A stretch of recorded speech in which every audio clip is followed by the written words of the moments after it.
In a world brimming with urgency, noise, and reaction, the art of pausing has become an endangered presence. Yet in this pause lives the entire possibility of transformation. Emotional reactivity is not simply a response to the moment. It is a legacy of survival patterns, traumas, and conditioned beliefs.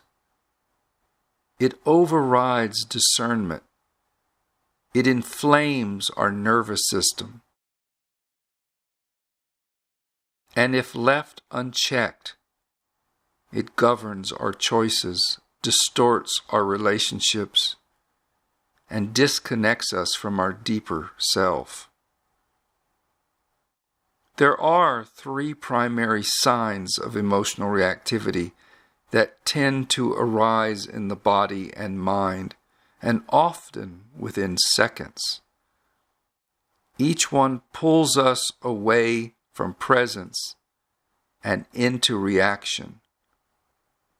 But when we learn to recognize these signs, we open a door, and through that door, we discover the sacred space of pause.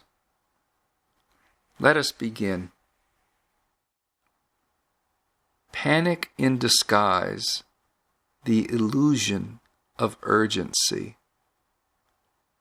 This isn't just urgency, it's inherited panic, a survival signal mistaken for truth. It shouts, "Do something now, or you'll lose control, lose power, lose face." This pattern feels righteous, even necessary, but it rarely leads to clarity. It leads to impulsive emails, reactive posts, arguments, avoidance, all in the name of regaining an imagined sense of control. In truth, this urgency is often a ghost, an echo of past fear or trauma dressed up as present reality. The antidote? Stillness. A single breath. In that breath, you begin to remember that you are not the panic. You are the space in which it arises.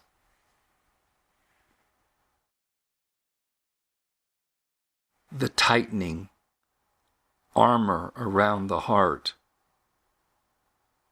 When we feel threatened, the body tightens, the jaw clenches, the chest contracts, the voice sharpens.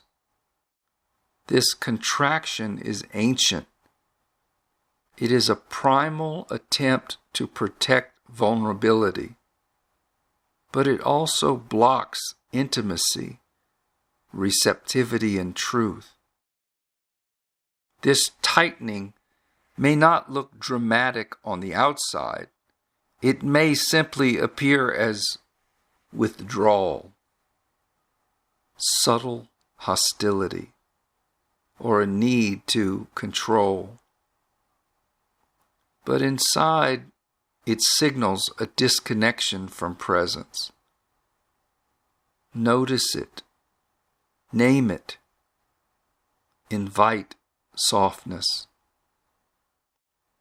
Instead of defending, allow space. Instead of closing, allow breath to open what was hidden. This is where courage lives, not in striking back, but in staying open.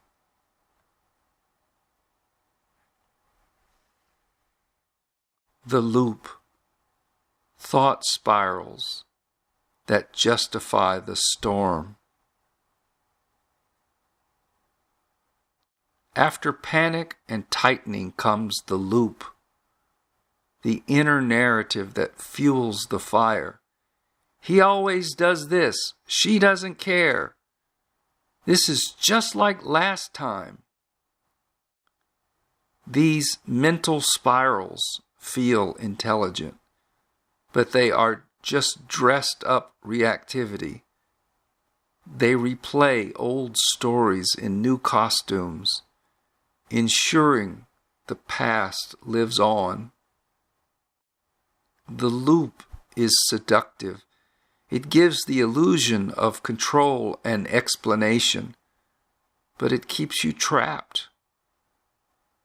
To break the loop, you must return to the body. Drop the narrative. Come back to sensation. What are you feeling beneath the thought? Breathe into that. Allow it to speak, not as a headline, but as sensation.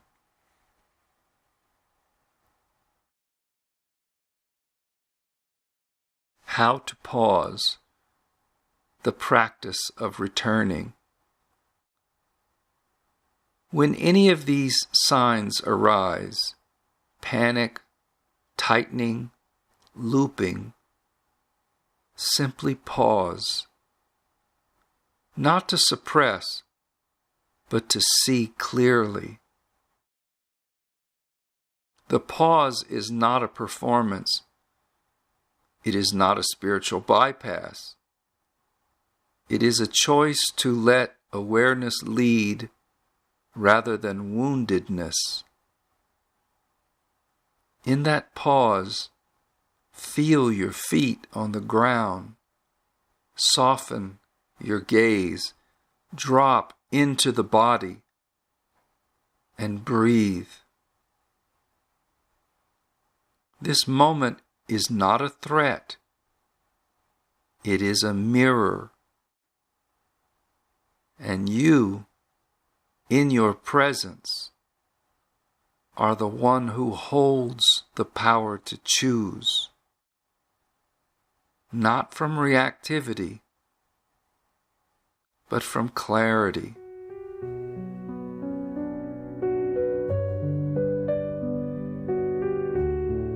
This is the way of non-reactive intelligence. It is not indifference. It is inner mastery. It is not suppression. It is sacred spaciousness. And it begins here with a pause, a breath, and the willingness to stay. You are not your reaction.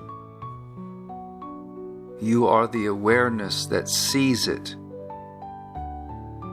And in that seeing, you are already free.